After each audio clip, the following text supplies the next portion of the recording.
Khadija. Khadija. Naam. An kalda mi wala hunu.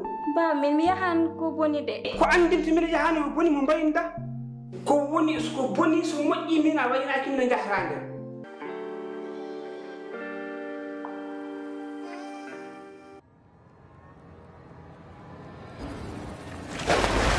Non, mais non, je ne sais pas il faut que je me laisse.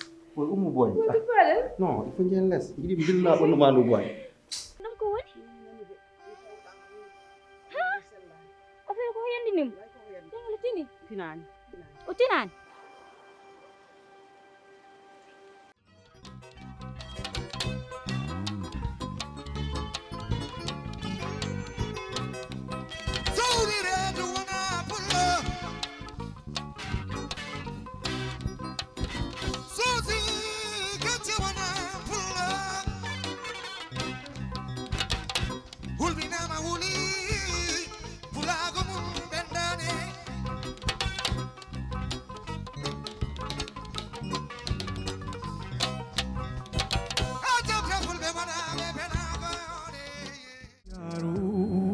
Yiiro Yaaro, Yiiro Yaaro, Yiiro Yaaro.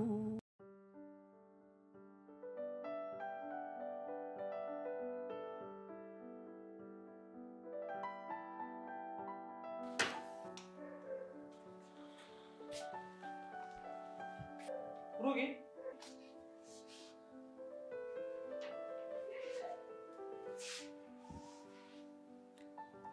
Rugi an ko woni?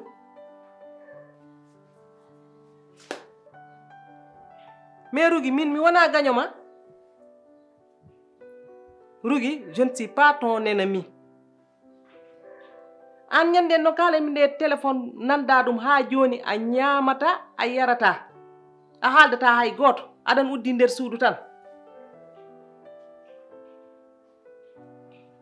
Sabu bonnobe bonbe.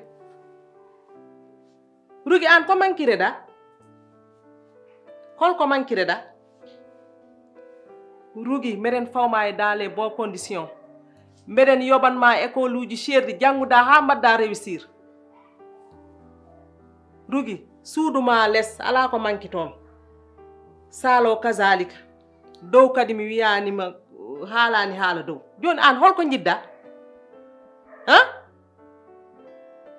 Min ada hedo bedo ganduda ni hakkuna men be boyi yidde bonnude dum be donki joni non ko do be dewri jinmi ko durna miijo gartata hakkille ma no moƴƴi jeewa ko jahata ko bien dit a wona gagnam pourquoi aɗa suuɗa mi vérité mami so tawi ka gujjuɗo mi haala non so tawi kadi ka koccuɗo mi kalana ham ko cuuɗata ham ko ɗum musimi gujjaɗo ne waɗe no mbaɗeɗani koccaɗo ne waɗe no mbaɗeɗani bravo ko ɗum woni jobdi ma yam a jarama na nanguiɗa hen komi cukalel komi cukalel et c'est bon mi nani haalama no jarama jarama merci ko ɗum woni jobdi ma yam mbeɗe resnoma lay anadijo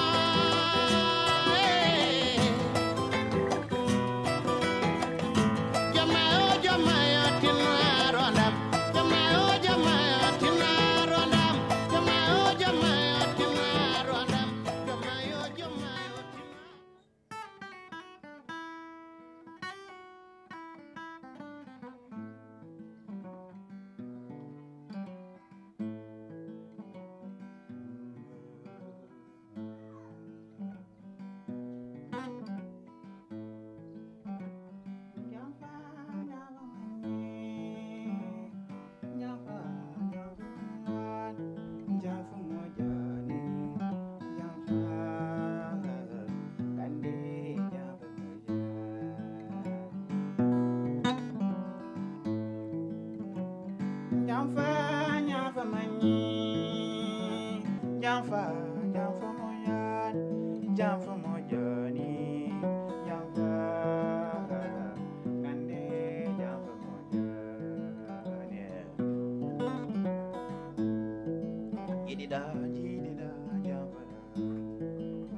koni da gatinda jamfada jamfu mojani jamfa kande jamfu mojani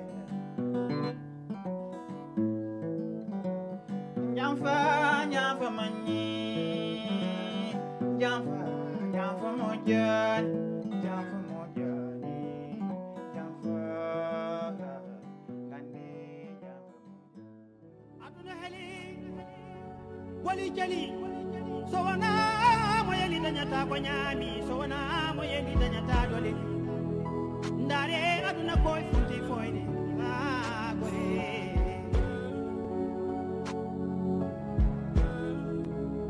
njam fo heewi e dow golle bonde en dam boni ndare duna futi fuyni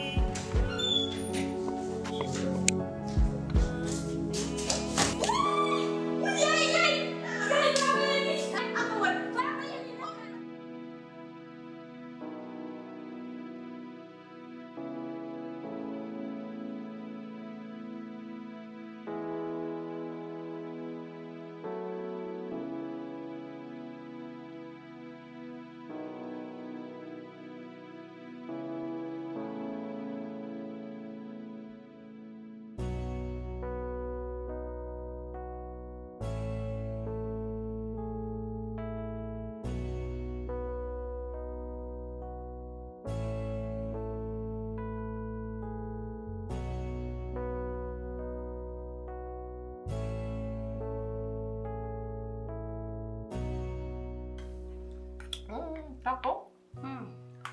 Mashallah, hande mara mako rewi lawol kadi. Ay no wayanno. Ƴeew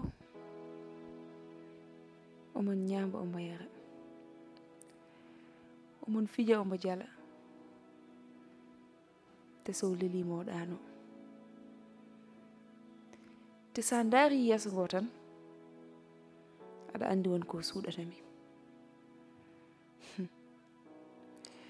so tawi ko gujjuɗomi omo wawno kam haalande so tawi aussi ko koccuɗomi omo wawno kam haalande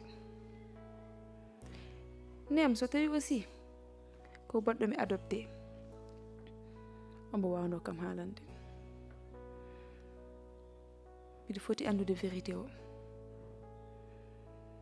te vérité o mi andat ɗum yontimi etta responsabilité o mi anda holi min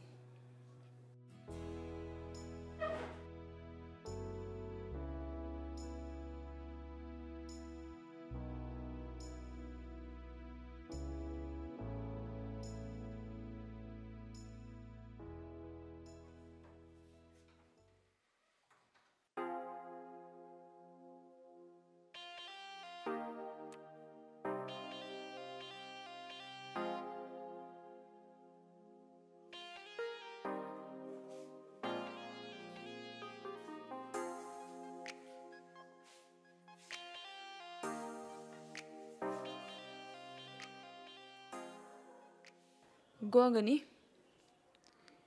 so tawi ko koccuɗomi o wawa kam ɗum haalande so tawi aussi ko gujjuɗomi teddata makko pour o haalanami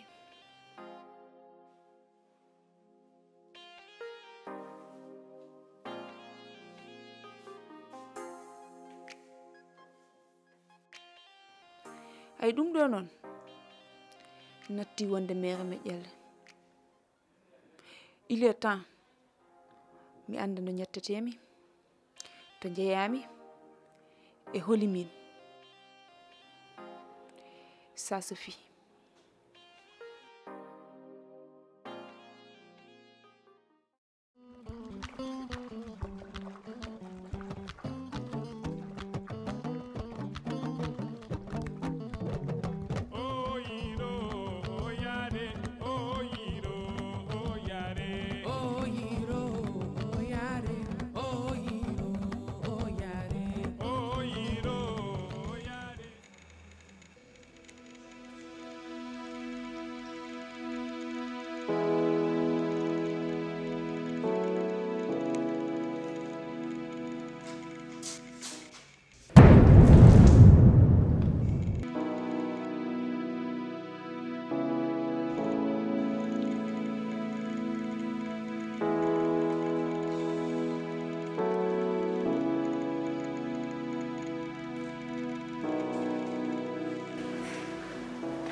Des pas de répétition jamen dini mousse de. Si mbeɗa andi mais pour wel yimɓe il faut mousse aussi quoi sa yaltini tan welat yimɓe fof par ce que a ligguit Ay mais tu sais alandi so tawi a fayi mongu seeɗa et puis jottuji ɗi ngala dañanɗa ko nden e joni jiidata quoi muusate ma ɗum waɗi voilà quoi. non pourtant nak a ɓeeɗo ronde mawnid a ɓeeɗo waad yimdi quoi wallahi fof wona ko timmude mawngu wona hen haydara pour âge hoto wat calculé toon quoi musique ala âge joto problème jot kalani quoi. oui joto hanmar ko ɗum janji min ɓe andi ɗum par ce que joni joto nde an a alan Hadiza an tan wonno aɗen liggo a faami joni Hadiza ari tawtima a natti dañji joto musique o quoi aɗa rewe Hadiza. Non et puis voilà en siftirimi Khadija o arem de balɗi quoi on ɓa rembo mboya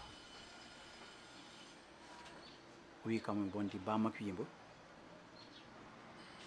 sinik sak mum hay gallo o yaltata parce que ko ɓoccode o yada ko ɓoccoɗe artiste en yimoɓe waɗoɓe théâtre donc Khadija woni ɓoccode quoi mais Diom affaire no musimi quoi pourquoi min naja tan non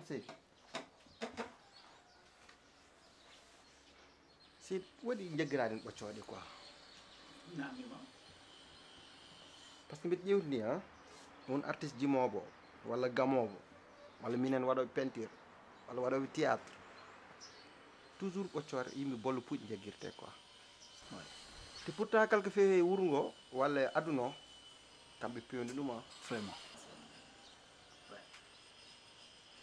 ƴeew président ji ko cohte ko foof ko liggitoɗen ko he wuuro ngo kamɓe ɓe liggata ɗum vraiment e penata ɓe jooɗo ha te enen en pinana e goto kala ko kolliren ko gonga mais pourquoi enen mbaɗe enen jagguire ni quoi pourquoi Tegal la an kam to gonnoɗa duuɓi ɗiɗi mi fawaɗima yitere mi anda ka gurɗo mi anda ka mayɗo mi ñamani mi yarani mi lelata ko mi ɗano mbaldani ko guite kecce ha weeta mi anda ɗa ñama mi anda ɗa yara mi anda ɗa wuuri mi anda ka mayɗo nen komi jiɗɗo gartira haqqille ma ganda kala to mbawi wonde mboɗo jam sababu ni miijoji keewi haqqilla jam mboɗo miijoma jamma e ñalawma mi ɗanta ko jamma wiyanimi ñalawma fo ɗum addimi ɗo pour yidde yiidam ƴewde no mbaɗa eno mbaɗɗa kono mboɗo jam kala to mbawi wonde mboɗo jam police noon nan yiiromi duuɓi ɗiɗi mais wona kadi yiitami artir haqqille ma Tegal ko an tan joguimi an tan e ramata gueɗe ɗiɗi manki kam e aduna woni an woni bamma nana sellani te an mi yiyanima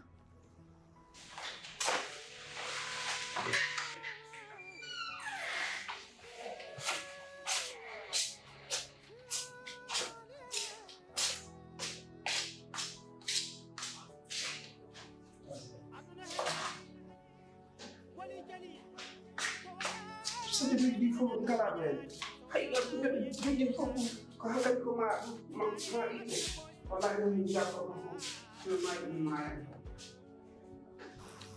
baba dani men galle yidde yidam dum addani kam arde galle ko nana baba yida yidam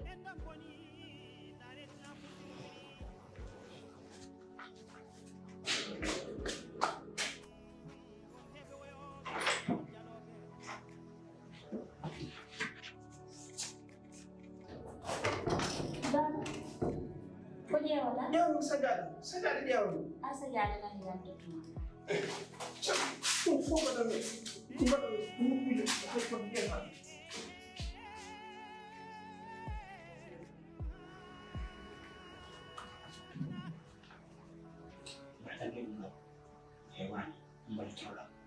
malaka ni dula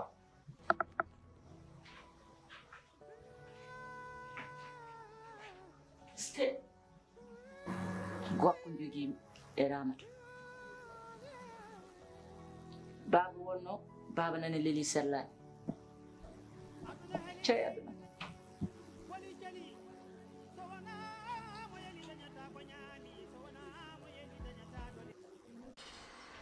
mais nag Diom ay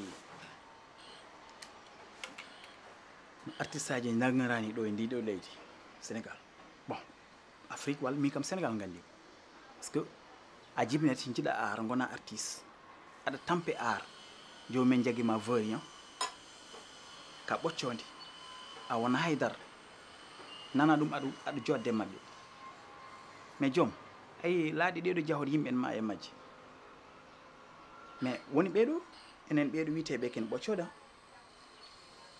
par ce que tawde leydi ma naftama haydara a yahate laaɗi ɗe non a yahate laaɗi ɗe tu sais pourquoi Europe o wona ɓurde Sénégal walla Afrique woni han Europe o ɓuri ki andude valeur artiste e andude walla mbiya organisation mais enen ko ɗum manque aɗen wadde yaade laaɗi nde ɗum tan woni ɗo han ɗum tan woni ɗo pourtant wona solution quoi pour yaade laaɗi mais wona Europe tan andi hak musique mais hay Nigéria ɗo e gule Afrique ɗe Nigéria oui Burkina mais mi heɗat haalama gueɗe gotel hande comme musicien ni ha sa yiiɗi wadde clip a yi a namnima palais a totet tourna toon clip ma kamɓe oɗo maɓe yettima toon quoi par ce que ɓe gandi artiste en ɓe ko ligguto ko he wuuro maɓɓe sa woni joueur théâtre hande hayso ensemble jiɗɗa a totet joie par ce que a yahan toon bonnoyde a yahan ka jaa toon pour finnoyde yimɓe mais Sénégal hoddiɓe sa luɓima ɗumen galleji mumen sah non hayso tottima kolata comme quoi a wonat nden a tourne mais a wonta en l'aise wiyan noon goɗɗum koddiɗo ma mo ganduɗa en anduma tottatama galle mum pour a tourne hen haalani noon goɗɗum quoi tawi tan gon kalten non en muusi bon no mbiɗani tan mbiɗa andi kam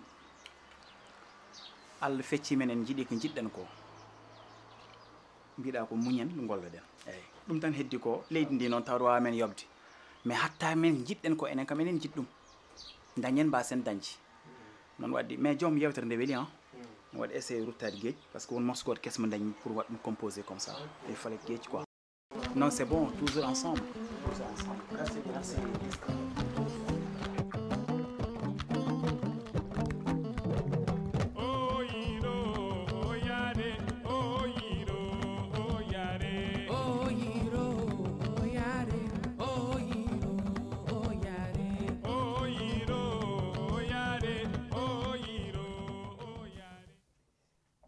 Bukan ko nana ndo. Kita ambil telepon. La ilaha illallah rasulullah alhamdulillah. Angkat pun. La ilaha. Warki jam deh.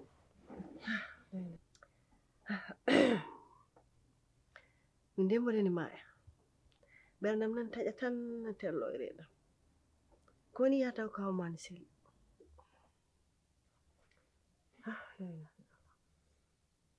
An ɗum miijiɗa ɗum ke wona non koyen ma en tajtana miijum kawam taw en sel walla sela oɗo miiji ɗum de neɗɗo wawi joɗa ɓon tan ɓernde ma taj ɗum ke neɗɗo jeeya taw ko miijoɗa ko wona ɗum jiida nino ɓerdam nde taƴirta kejam kene moosa tension mo fof no jippi kawma sellani ƴewnoyam kawma wadde deme mam yaha toon inchallah mais fotani wadde probléme de min kay saaha mɓe toyata ɓe joɗata ɓe ɗam taƴ ɗum e neɗɗo jeeya ɗum kam wat probléme o sikkat sikku manda wiite mom sikkude wiite manda ko ɗum wiite mais ɗum kam oto fawa ɗum ɗon deeñi haqqille ma ganda omo selli haydara heɓani inchallah deme somi finimam yaha toon ate ƴeewoyam wona probléme Hina tawrumi ko babam tawri babam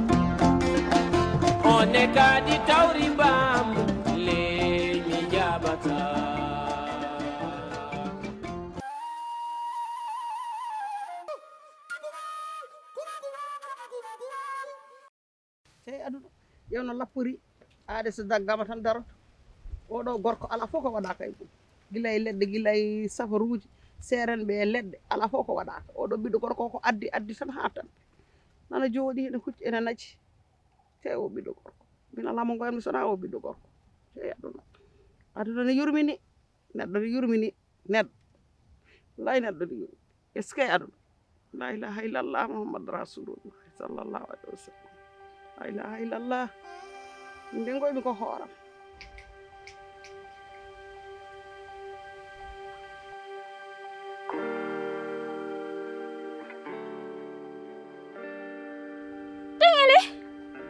Dengele ko heɓi baba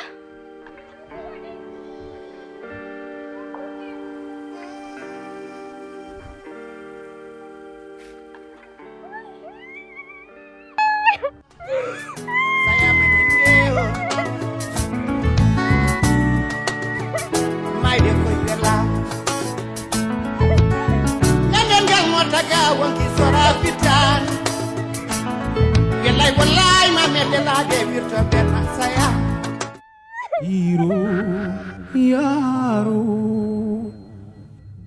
Yiiro Yaaro.